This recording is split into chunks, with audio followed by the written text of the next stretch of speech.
24esima e terzultima giornata nel campionato di prima categoria calabrese. All'Aliquò di Gallina nel girone D la Gallinese ospita il Melicucco, formazione padrone di casa che viene dal rinvio della sfida contro la Polisportiva Bagaladi. Nell'ultimo turno invece gli ospiti hanno fatto 2-2 contro il Cadona. Andiamo alla lettura delle formazioni: Bericashvili, Benedetto, Buonarrigo, Colo, Laurendi, Lentini, Musolino, Paduano, Canale, Puccinelli, Savino. Questo l'11 della Gallinese. Risponde il Melicucco con Sinopoli, Stillitano, Antonelli, Bertucci, Salvucci, Cutano, Mercuri, Pasqualone, De Leo, Orlando, Luis e Toldeo. Le immagini a cura di Mirko Giacopello ci proiettano al fine del primo tempo. Al quarto minuto retropassaggio errato di Colo, ringrazia Orlando che si può involare verso la porta, va l'1 contro 1 con Bericashvili e trova il gol dello 0-1. Si sblocca così la partita, trova il vantaggio la formazione ospite su errore da parte di Colo. Al settimo Canale passa però a sinistra, entra in area, viene toccato, l'arbitro però lascia proseguire tra le proteste dei padroni di casa che volevano il calcio di rigore. Momento morto nella metà del primo tempo. Poi al 23esimo lancio di Puccinelli per Canale che controlla la sfera sul fondo, trova il tocco con la mano di Bertucci e stavolta sì,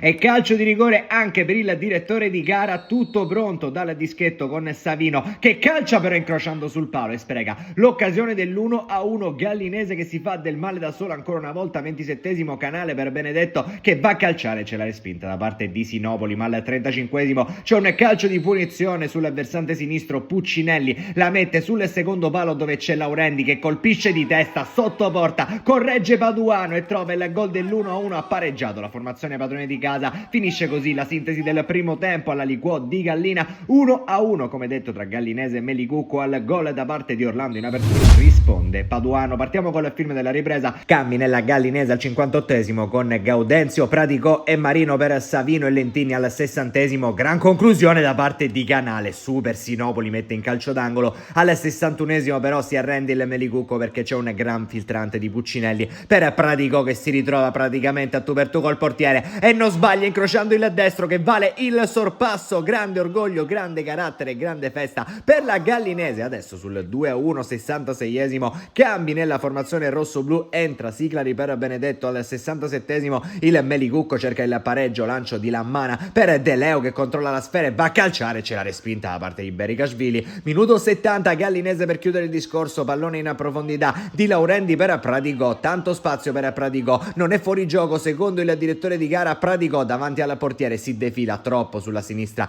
e la mette praticamente sul fondo. Occasionissima sprecata dalla Gallinese per chiudere il discorso. Al 77esimo Bruno Praticò per Laurendi, all'80esimo punizione di Antonelli controllata in due tempi da Bericashvili. Finale rosso per il Melicucco. All'84esimo Mercuri tocca così Praticò e si guadagna il rosso diretto. All'87esimo viene allontanato per proteste anche Sinopoli. Finisce così all'Aliquò di Gallina, la Gallinese conferma un buon momento vincendo 2-1 contro il Melicucco in rimonta a 2 giornate dalla fine. Amici di Wisport è tutto, al campionato di prima categoria calabrese un cordiale saluto e come sempre alla prossima.